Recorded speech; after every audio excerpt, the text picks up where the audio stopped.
Hi, Algebra 2, Period 2. Today we're going to start Unit 11.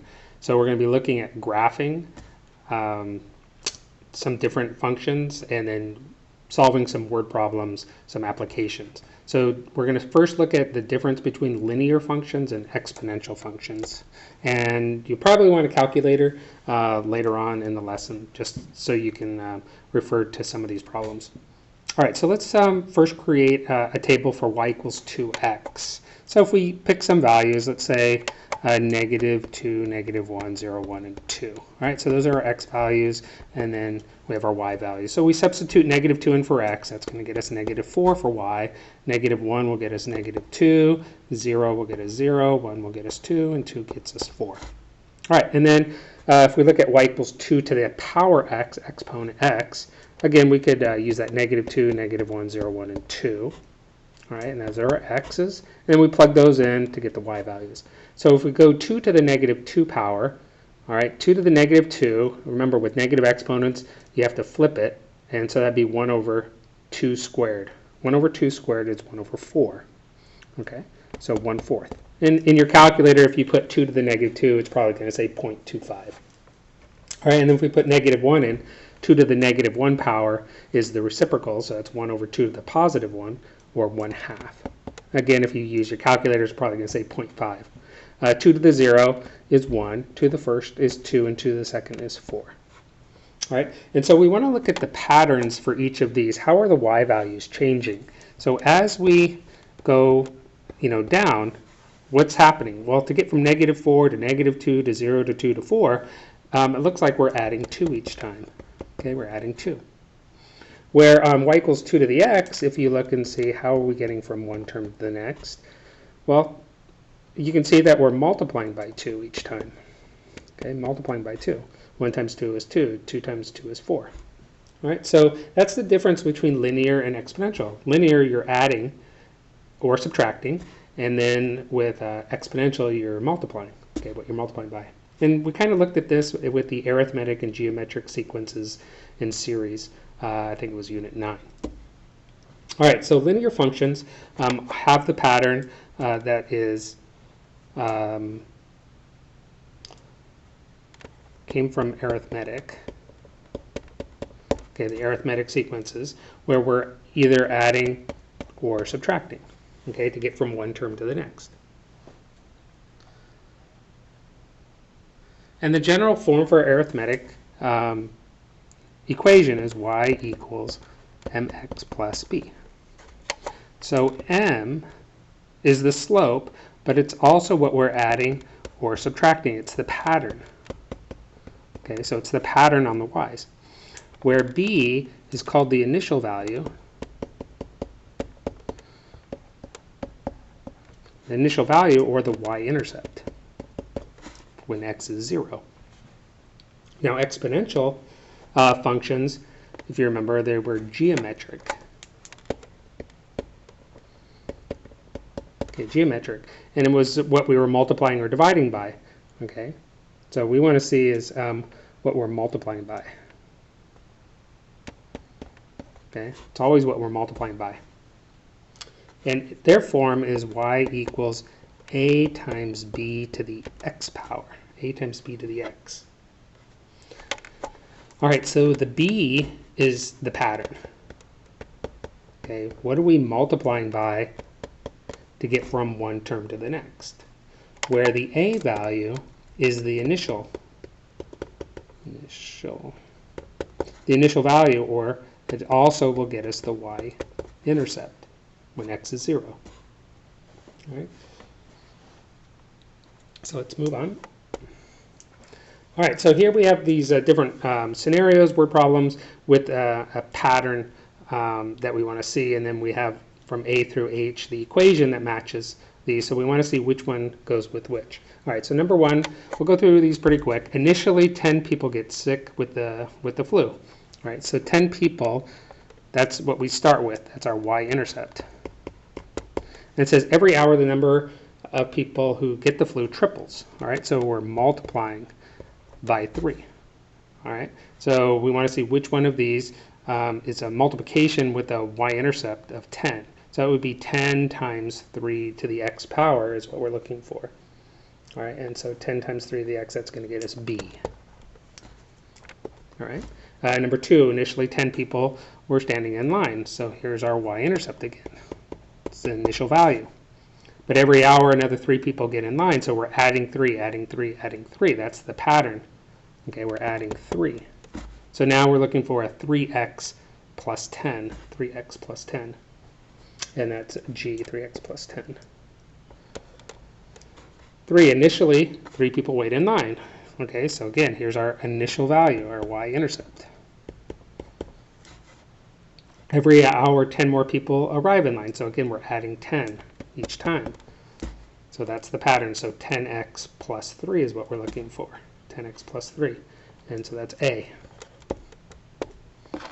4, initially 3 people were in line for a popular ride.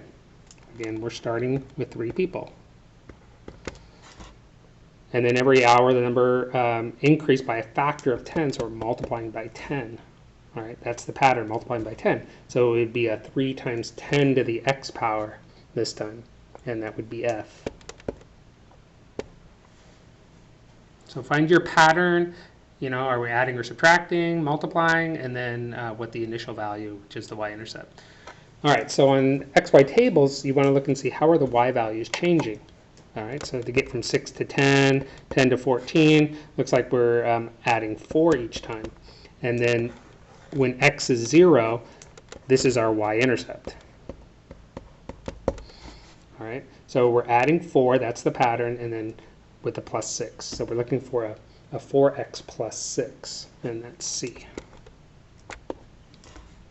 Number 6, to get from 4 to 24 and so on, looks like we're multiplying by 6. Multiplying by 6, and there's our y-intercept.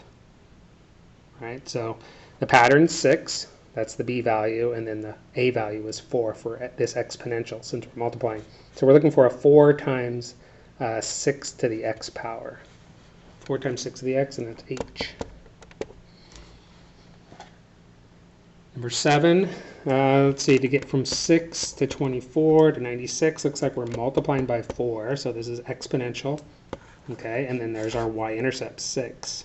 So 6 times 4 to the x is what we're looking for. 6 times 4 to the x, that's e.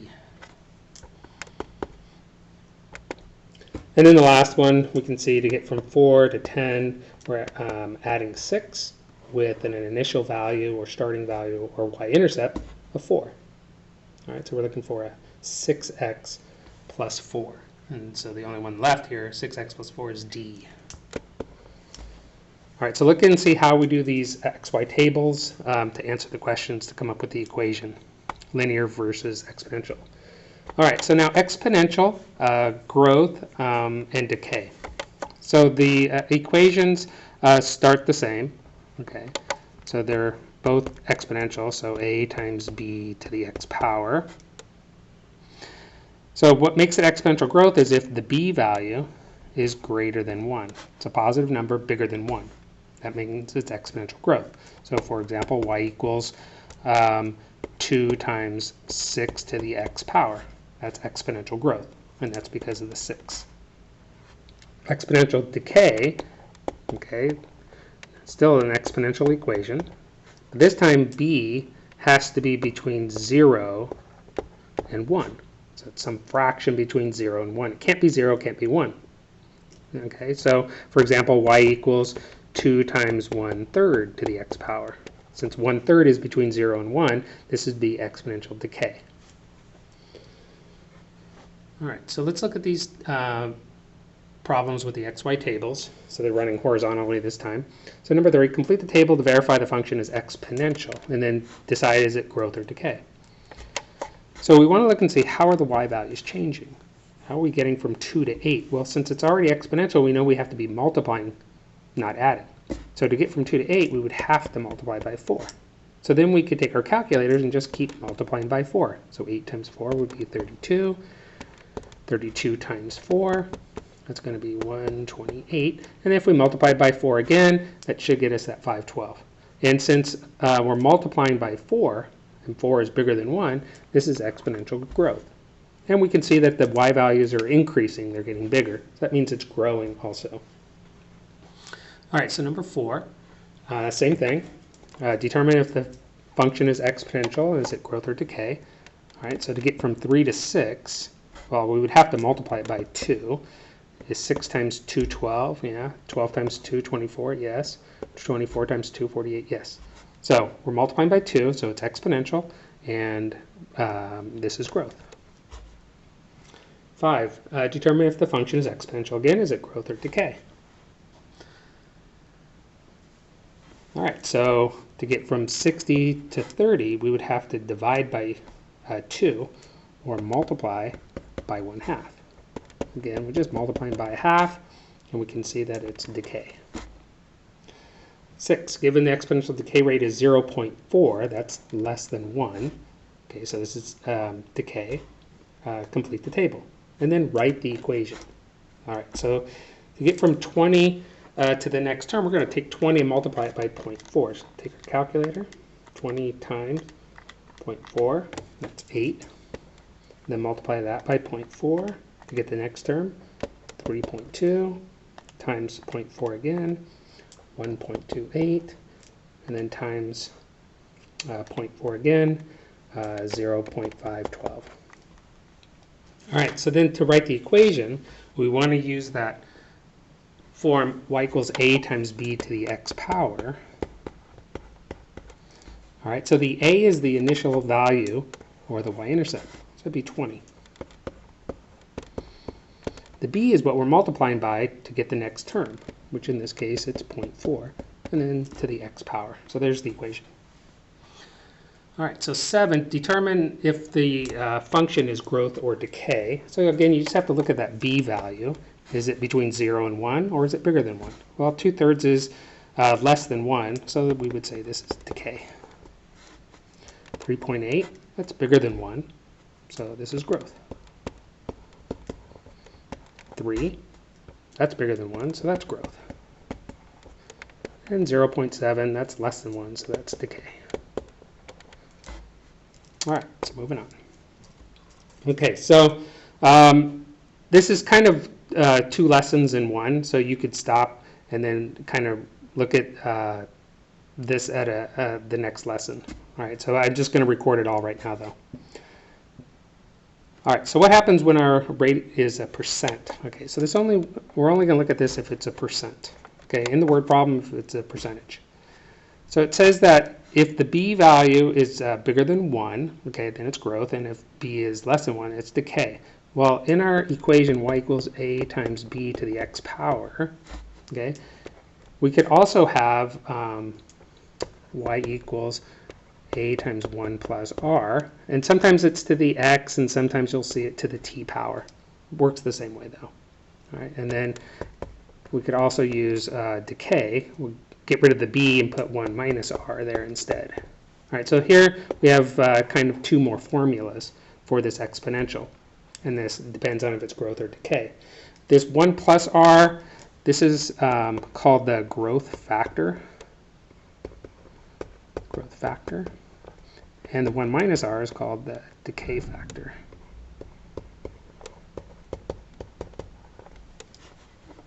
All right, so let's do number 8. Given the exponential function, what is the initial amount? So the initial amount is what you start with, which is the outside number, the a value, so 2,250. B, what is the growth factor? Well, that's the number inside the parentheses, 1.27. It's bigger than 1, that means it's growth.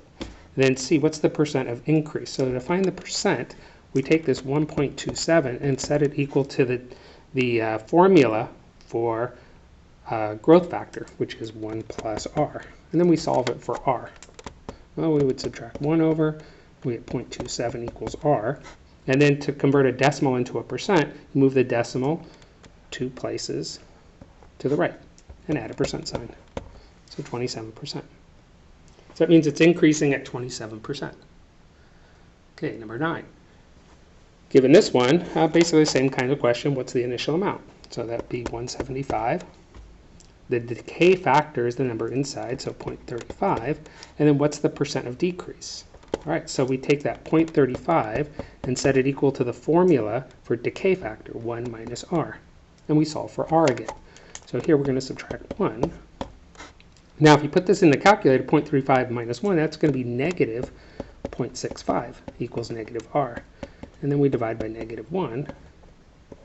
And so you get r equals 0.65. Well, that's the decimal, so now to convert it to a percent, you got to move the decimal 2 places to the right, so you can throw a percent sign on it, 65%. So be careful with these problems that you always subtract 1. Okay, it has to be a positive number and then move the decimal 2 places to the right. Okay, number 9, given the y-intercept of 3 and a rate that's increasing at 25%, write an equation. All right, so we're increasing at 25%. So our r value is 0.25. You have to convert a percent into a decimal, so you have to move the decimal 2 places to the left this time. All right, so our equation y equals, we start with 3 times 1 plus our rate, which is 0.25. Okay, you can put x or t there. And then you could simplify inside the parentheses to 1.25. There's the equation. Number 10, same idea. Okay, so it's decreasing, so our r value is 30%, which is 0.30. Okay, so now put that in the equation, 5 times 1 minus 0.30. And then again, you could simplify this to 5 times 0.70. Okay, so be careful of subtraction and addition, depending on if it's increasing or decreasing growth or decay. All right, and then number 11, the last one, decide if the table shows growth or decay. All right, so to get from 2 to 6, we're multiplying by 3 each time. So this is growth. And then write the equation. All right, so our equation form y equals a times b to the x power. We have the b value. That's 3. That's the pattern. The a value is the y-intercept, and so we have to find it. So you got to find out what's the y value when x is 0. Well, they don't give it to us in this chart, so we have to go backwards to find 0, which means we have to go backwards, okay, to find the y value. So if we're multiplying by 3 to go forward, then we would divide by 3 to go backwards, which would mean it would have to be 2 divided by 3, or 2/3. All right, so that's the y-intercept. So our equation would be 2/3 times 3 to the x power. All right, thank you.